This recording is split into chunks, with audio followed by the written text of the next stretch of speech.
graça, eu me chamo Augusto e você está no canal Olhar Teológico. É um prazer ter você aqui junto comigo para mais um estudo da palavra do nosso Deus. Hoje, para darmos continuidade ao livro do profeta Daniel, nós já fizemos uma introdução ao texto do livro do profeta Daniel, o momento a qual ele chega na Babilônia, quantos anos ele tinha aproximadamente. Já trabalhamos também o capítulo 1 até o versículo 6, e hoje nós iremos trabalhar os versos 7, 8, 9 e 10 do livro de Daniel, capítulo 1, para que nós possamos estar situados dentro do contexto a qual Daniel, quais foram os objetivos ligados à troca dos seus nomes e a questão da alimentação e tantas outras coisas pormenores que estão relacionados ao texto sagrado. Mas antes de darmos início aqui ao nosso estudo, peço a você que deixe o seu like, comente, compartilhe e se inscreva em nosso canal. Assim você ajuda o canal a crescer e a produzir novos conteúdos. E se não for demais, continue compartilhando, continue nos seguindo nas nossas redes sociais, porque é um prazer ter você aqui. Para darmos início e sem mais delongas, eu gostaria de fazer uma oração, porque aonde nós vamos pisar é Terra Santa, é terreno de Deus e é a sua palavra. Damos graças, meu Deus, ao teu nome, louvamos ao Senhor pelas tuas misericórdias, pelo teu amor e salvação.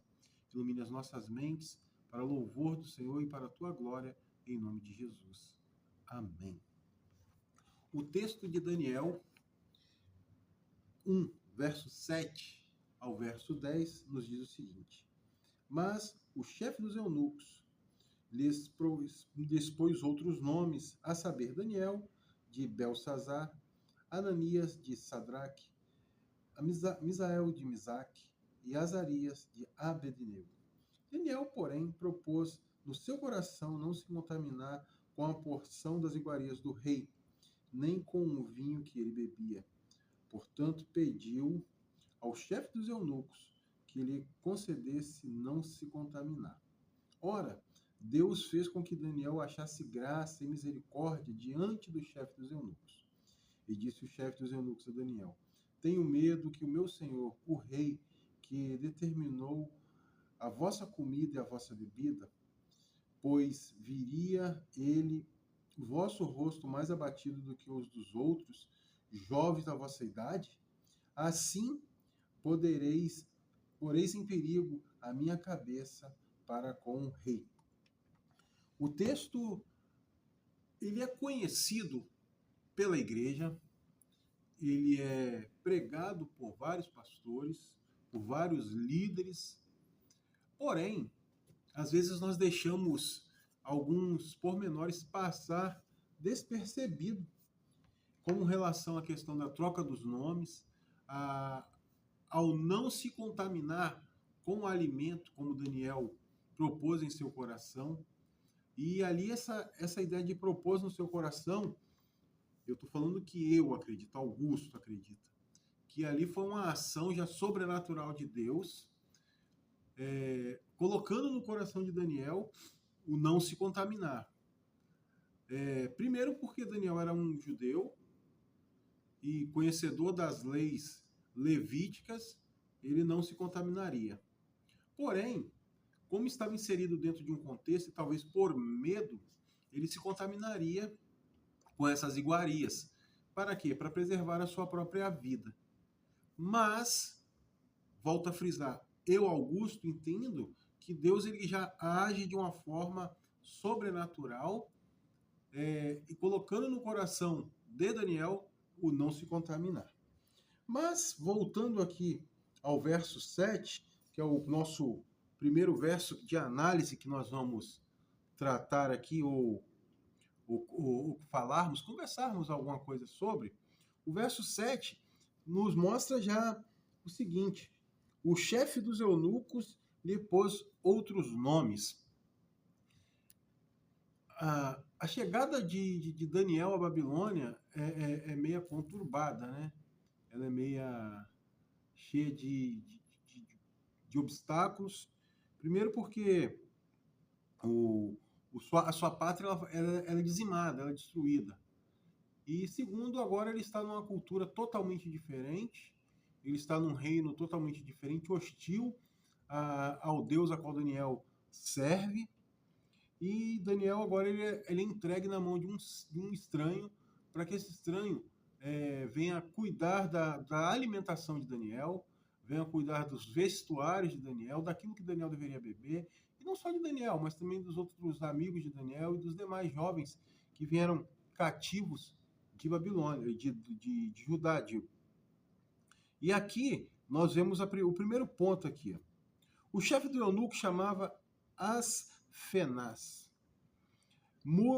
E ele como um chefe, ele tinha outras pessoas que estariam ali sobre a sua supervisão, porém ele tinha alguém que estava acima dele. E esse alguém, o texto não diz, mas esse alguém provavelmente deveria ser um intermediário entre Deus, entre o rei e ele, ou o próprio rei mesmo, sendo o seu intermediário, o seu chefe imediato, para que ele pudesse estar indo levar as boas novas, as notícias com relação a esses jovens e todos aqueles que estariam ali sobre os seus cuidados, sobre a sua tutela.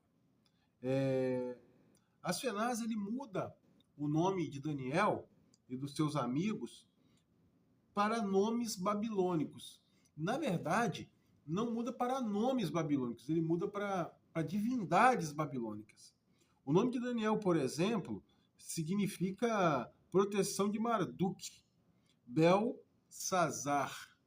Bel, Marduk, Sazar, proteção. Então, o nome de Daniel, ele já começa, ele é mudado para afrontar o Deus a qual Daniel serve. O nome de Daniel, Daniel, o Senhor é juiz, o Senhor é o meu juiz.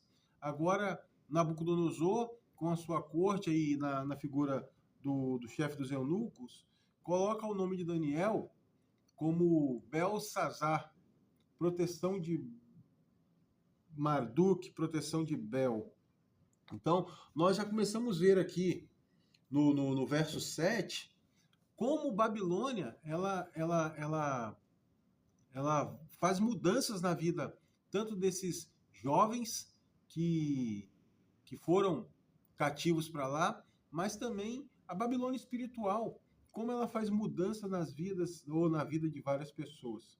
Como pessoas deixam de ter a sua identidade que foi constituída ali quando os pais a registraram num cartório e passam a ter identidade de Babilônia. Às vezes as pessoas elas adquirem um novo nome, um apelido que seja, e dentro desse contexto de Babilônia espiritual, ele passa agora a ser identificado, a ser conhecido, a ser chamado por esse nome que é adquirido no momento que ele ultrapassa a linha divisória entre aquilo que é celestial e aquilo que é mundano, se assim eu posso colocar.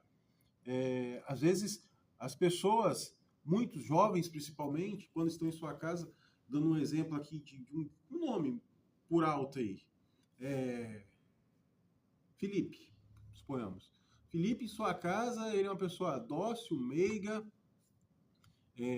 dedicada aos estudos, dedicada à vida familiar. No entanto, quando ele chega no meio daqueles que são do sistema, ou fazem parte do espírito de Babilônia, ele tem um novo apelido. Vamos colocar aí, sei lá, qualquer tipo de apelido. Pense em um aí e proponha. Não veio à memória aqui um apelido que vai trazer uma nova identidade para essa pessoa. Sei lá, Ligeirinho. Ele agora, dentro desse contexto de Babilônia, ele começa a ser o ligeirinho. Em que sentido? Em fazer seus corres, as suas correrias aí na venda de droga, na venda daquilo outro, roubo e etc. E assim ele adquire esse apelido porque ele é ligeiro e não é pego tanto pela polícia como pelos inimigos. Então, Quando ele está em casa, o Filipe, ele tem uma identidade, mas quando ele está em Babilônia espiritual, ele já tem uma nova identidade, a identidade do ligeirinho. Poderia ser até um alter ego, né? Como os artistas eles propõem para si, quando eles estão encenando, o artista ele tem o seu nome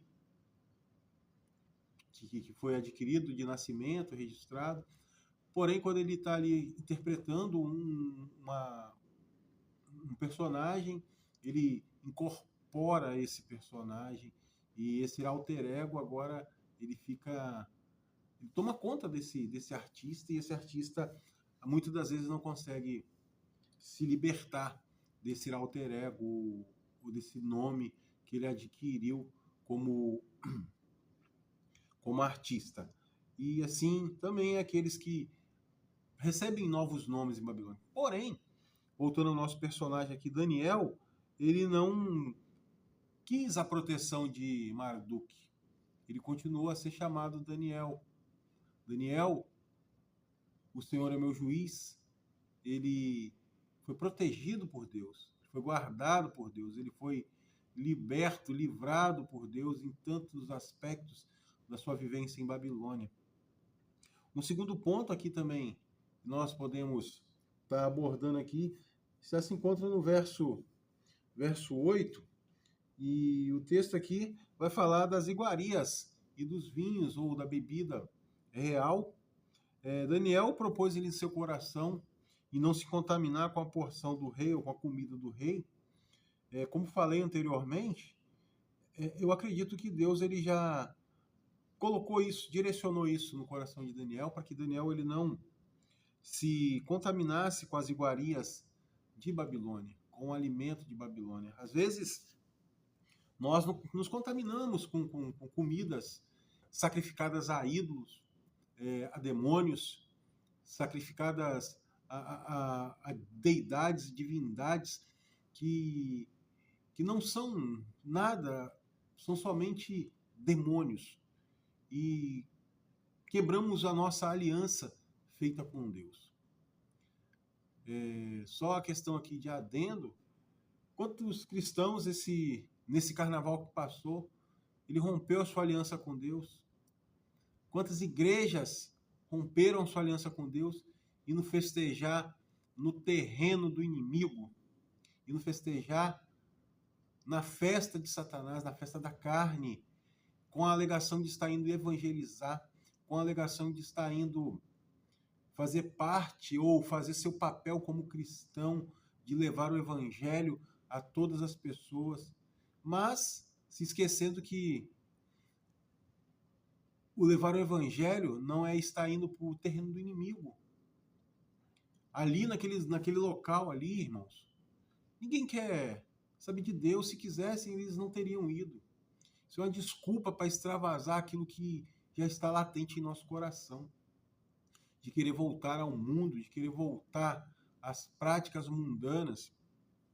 Pastores até reformados têm aderido a essa pegada aí carnavalesca, de escola de samba, de bloco e etc. E tem colocado a sua igreja num perigo tremendo. Irmãos, pense, se acontece um tiroteio no momento que esse bloco dessa igreja ou de qualquer outra denominação estivesse na avenida, quantas pessoas poderiam ser feridas e mortas? E quantos jovens das igrejas poderiam ter tido sua vida ceifada ali, irmãos? Irmãos, nós não podemos brincar, podemos flertar com Satanás e com suas hostes malignas. Pastor, vigia. Vigia, pastor.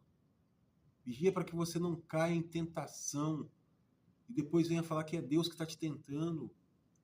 Porque isso é mentira. E o pai da mentira é o diabo. Irmãos, nós temos que ter ciência de que a nossa vida ela está nas mãos de Deus. E Deus ele nunca nos mandou irmos para o terreno do inimigo. Ah, mas irmão, Daniel ele estava em Babilônia, José estava no Egito. Como foram para esses dois locais? Deus mandou eles irem? Deus os direcionou para evangelizar? Eles foram cativos. Eles não foram com as suas próprias pernas. Eles não foram porque quiseram ir. Você está entendendo? Eles foram porque estavam reféns de uma nação inimiga. Isso que aconteceu. Pode chegar pertinho aqui que eu vou te mostrar. Ó, eles foram porque estavam cativos. Isso que aconteceu. Queridos, nós temos que ter cuidado para não se contaminarmos com a comida desse mundo, com a bebida desse mundo. Assim como Daniel não quis se contaminar com as iguarias do rei, nós também não devemos nos contaminar com essas iguarias. Quando nós pensamos aqui em Daniel e nas iguarias que ele deixou de se alimentar, nós podemos pensar aqui em carnes sacrificadas a ídolos, a própria carne de porco, os próprios peixes que em Levíticos nós vemos como peixes imundos e tantos outros animais. E o principal, sacrificados aos deuses babilônicos. Daniel ele não quis se contaminar, ele não quis colocar em jogo a sua comunhão com Deus. Não coloque em jogo a sua comunhão com Deus. Não coloque em jogo a sua vida com Deus por um prazer momentâneo, por uma ida em Babilônia, por uma ida no carnaval. Não coloque a sua vida em risco. Não coloque, irmão, para que você não caia em tentação, para que você não venha dizer lá na frente, não tenho mais prazer.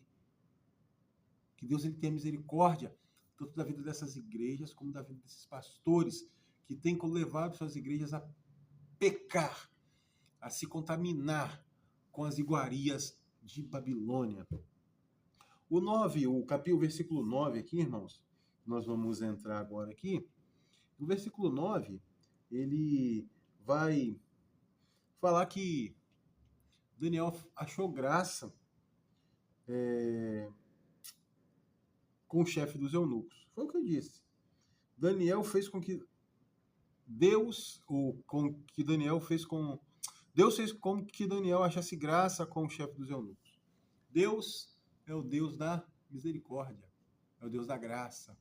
Assim como Deus ele agiu no coração de Daniel e propôs para que Daniel não se contaminasse com as iguarias, com as bebidas de Babilônia, Deus também ele fez de uma forma sobrenatural com que o chefe dos eunucos ele tivesse misericórdia de Daniel, tivesse misericórdia dos seus amigos e não desse a eles os manjares do rei, a bebida e a comida que o rei da Babilônia estava lhes oferecendo.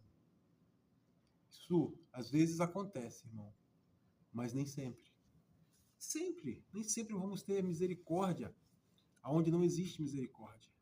Se não for a boa mão do Senhor sobre nós, não acharemos misericórdia em um local onde não existe misericórdia, onde as pessoas não estão acostumadas a lidar com misericórdia, a viver com misericórdia, a prestar misericórdia e a ouvir a voz de Deus.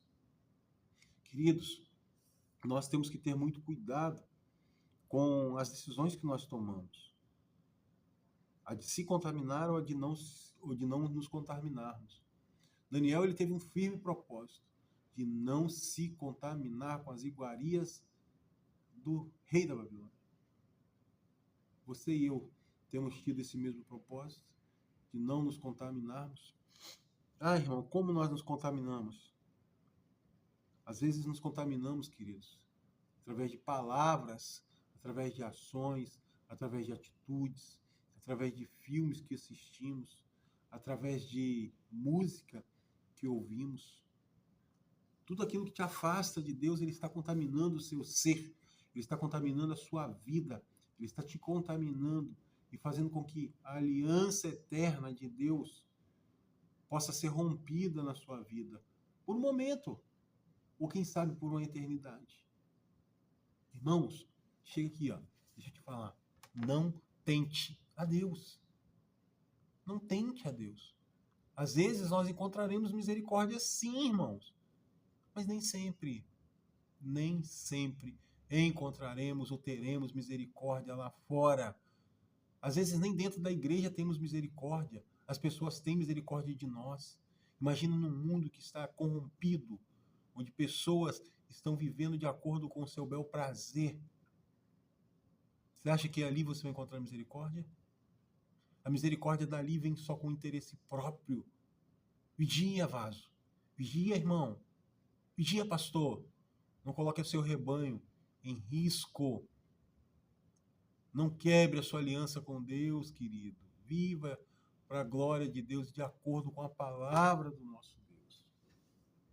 O 10º e último ponto aqui, irmãos, está lá no capítulo 10, e disse o chefe do eunuco que tinha medo.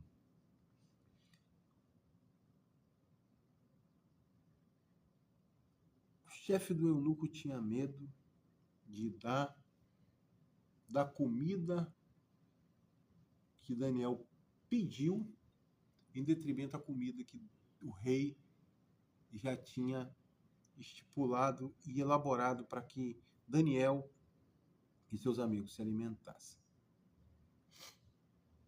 O príncipe desse mundo, irmãos, ele nos dá medo. Por que ele nos dá medo? É o que o capítulo 9 falou, o versículo 9, nos falou. Ele é um rei sem misericórdia. O Deus que tem misericórdia era o Deus de Daniel. O Deus de Babilônia não. O Deus de Babilônia não tem misericórdia. Ele não tem graça. Ele não tem amor. Ele é egoísta. Ele é soberbo. Ele é prepotente. Ele só pensa em si. Ele só vive em função dele mesmo. Não vai pensar você, querido, que o Deus deste século, ele vai ter amor por você, ele vai ter misericórdia de você. Ele só vai querer você enquanto você pode dar alguma coisa a ele. Que depois que você não puder mais dar mais nada, ele vai te desprezar, te jogar no chão, te humilhar e pisar em você.